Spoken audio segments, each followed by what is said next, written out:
தீபத்தூணிலே தீபம் ஏற்றுவதற்கு முழு உரிமை இருக்கு. அப்படி இருக்கும் பொழுது அரசியல் கட்சியினுடைய தலைவர்கள் மக்களை குழப்புவதற்காக எதற்காக பொய்யை சொல்லி உண்மையை திரித்து பேசி, இது முதல்ல வேறு கட்சி இந்த மாதிரி சொன்னாங்க, டிவிஷன் பெற்று இந்த மாதிரி சொல்றாங்க. ஐயோ சனியை தடவோட ஆரம்பிச்சிருச்சே, நீ பொட்டு வச்சு பூ வைக்காம போகாதையா. இது ஒருவர் இந்து சொந்தமும் புரிந்து கொள்ள வேண்டும் என்பதற்காக இதை நான் சொல்லுகின்றேன். இன்று வந்திருக்கக்கூடிய தீர்ப்பு தீபத்தூணிலே ஏற்ற வேண்டும் என்று வந்திருக்கக்கூடிய தீர்ப்பு. இத புடிங்க ஐயா, நீங்க கலட்டி அடிக்கிறதுக்கு பதிலா நானே எடுத்து கொடுக்கிறேன். இதால என்ன அடிங்க ஐயா.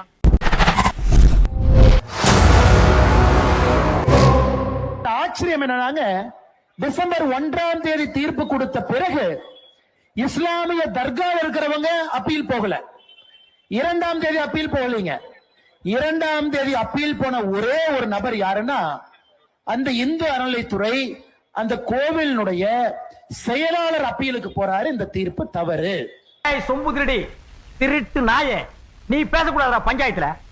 எதற்கு செயல் அலுவலருக்கு, எக்ஸிகியூட்டிவ் ஆபீசருக்கு மக்கள் வரி பணத்துல மாசம் 1ஆம் தேதி சம்பள அக்கவுண்ட்ல எதுக்கு போடுற?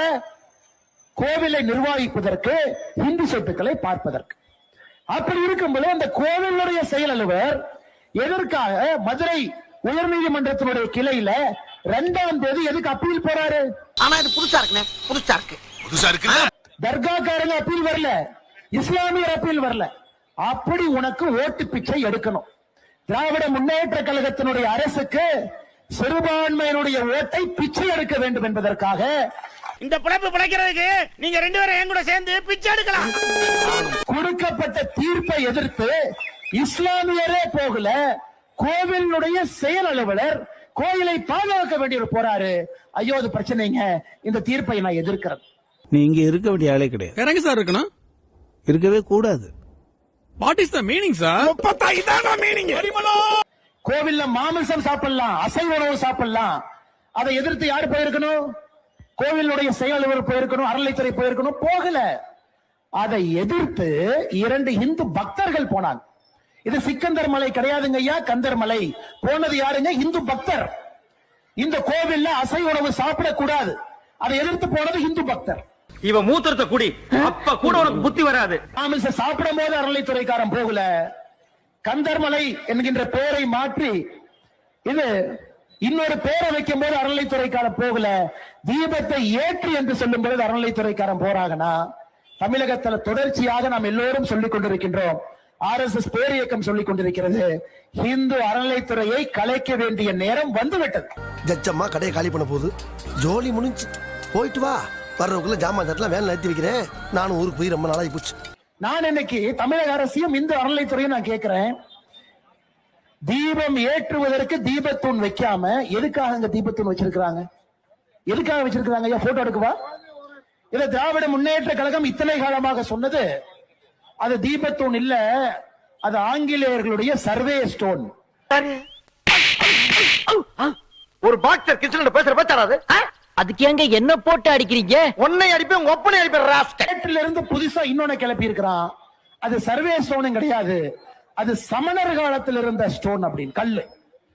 நான் திமுக காரங்கிட்ட கேட்டேன், ஐயா சமணர் காலத்துல எதுக்கு ஐயா கல்லு இருந்துச்சுன்னு. ஐயா அந்த காலத்துல அவங்களால படிக்க முடியாது இல்லையா, கல்லு வச்சு கல்லு மேல தீபம் போட்டு கீழே உட்காந்து படிப்பாங்க. ஏங்க அப்படி யாராச்சும் படிச்சு நம்ம பார்த்திருக்கிறோமா? ஏண்டா இது நியாயமாடா உனக்கு? ஏண்டா வெறும் வயிற்று இந்த மாதிரி போய் சொல்ற? வாடா. தினமும் கூட ஒரு பொய்யை சொல்லி சொல்லி சொல்லி அவர்களுடைய வாதத்தை நியாயப்படுத்த வேண்டும் என்பதற்காக முட்டாள்தனமான பொய் என்பது உளறல் என்ற அர்த்தம். தினமும் உளறிட்டு இருக்கிறாங்க. மூதேவி டென்ஷன்ல வளராது, கரெக்டா சொல்லு. நேற்று ஆச்சரியம், மதுரை உயர்நீதிமன்றத்துல இந்து அறநிலைத்துறை சார்பாக ஒரு வக்கீல் போறார். கெட்ட நேரம் பாருங்க, வக்கீலுடைய பேரே ஜோதி. பொண்டு Murugan. Thank you your honour, thank you. அவர் 2 தரப்பு நியாயத்தை வைக்கிறார். 2 தரப்பு நியாயம். ஐயா தமிழகம் பாரதம் என்பது மத சார்பற்ற நாடு, மத சார்பற்ற நாடு. நீதிபதி திரும்ப கேள்வி கேட்கிறார், சரிப்பா நீ யார் சார்பா வந்திருக்கிற? நான் இந்து அறநிலைத்துறை சார்பா வந்திருக்கிறேன். அப்ப நீ இந்து அறநிலைத்துறைக்கு தான் ஆர்கியூ பண்ணும். அந்த தீபத்தூண் இந்து அறநிலைத்துறைக்கு சொந்தம், நீ தீபம் வைக்கணும் தானே சொல்லணும். மாட்டிக்கிட்டே. ஐயா இல்லைங்க ஐயா, மத சார்பற்ற நாடுனா வைணவர்கள் இருக்கிறாங்க, அவங்க கோச்சுக்குவாங்க. இந்துக்குள்ள பல பிரிவுகள் இருக்கிறாங்க, அவங்க கோச்சுக்குவாங்க. எல்லா பிரிவுகளையும் சமாதானப்படுத்த வேண்டும் என்றால் தூணுல தீபம் ஏத்தக்கூடாது. இதை விட முட்டாள்தனமான ஒரு வாதத்தை என் வாழ்க்கையிலே நான் பார்த்தது இல்லைங்க ஐயா. அவனை கூப்பிட்டு செருப்பால் அடியும். செருப்பு நல்ல செருப்பு இருந்தா அந்த அடிய. அடிப்படையிலே திராவிட முன்னேற்ற கழகத்தினுடைய அரசு காங்கிரஸ் கட்சியில கையெழுத்து போட்டவங்க கடைந்தெடுத்த முட்டாள்கள், கடைந்தெடுத்த முட்டாள்கள். அப்படியா சொன்னா? இதை விட கேவலமா ஒன்று சொன்னா சொல்லட்டுமா? ஒரு கோயிலுக்கு போய் வழிபடுவதற்கு பிரச்சனை, முருகன் இருக்கக்கூடிய மலைக்கு பிரச்சனை, முருகனுக்கே பிரச்சனை, விநாயகர் சதுர்த்தி ஊர்வலத்திற்கு தடை, RSS அணிவகுப்புக்கு தடை, எல்லாத்தையும் தடை செய்யக்கூடிய அரசுக்கு எப்படி நாம ஓட்டு போடுறோம் என்கின்ற அடிப்படை கேள்வியை ஒரு இந்துவும் கேட்க வேண்டும் என்பது என்னுடைய தாழ்மையான வேண்டுகோளுங்க. ஒரு இந்துவும் கேட்கணும். இன்று பார்லிமெண்ட்ல லோக்சபாவில் 120 பாராளுமன்ற உறுப்பினர்கள் இந்த திருப்பரங்குன்றத்தில் டிசம்பர் 1ஆம் தேதி தீபத்தை ஏற்ற வேண்டும் என்று நீதி கொடுத்திருக்கக்கூடிய நீதியரசர் திரு GR சுவாமிநாதன் அவர்களை பதவியிலிருந்து இறக்க வேண்டும் என்று கையெழுத்து 120 பாராளுமன்ற உறுப்பினர்கள் போட்டிருக்கின்றார். என்ன பழக்கம் அது? என்ன பழக்கம் இது? என்ன பழக்கம் இது? அந்த 120 பேரும் இந்தி கூட்டணியை சார்ந்தவர்கள்.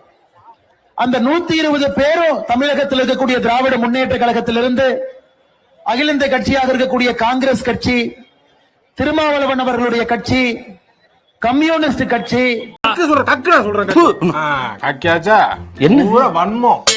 வன்மங்களை உள்ள வச்சிருந்தா உனக்கும் கெடுதல் எங்களுக்கும் கெடுதல். கக்கிட்டினா அந்த அளவுக்கு அரசியல் வன்மத்தோடு ஒரு தீர்ப்பு கொடுத்த நீதிபதியினுடைய தீர்ப்பை எதிர்த்து உச்ச நீதிமன்றத்தில் ஒரு கேஸ போட்டிருக்கிறாங்க.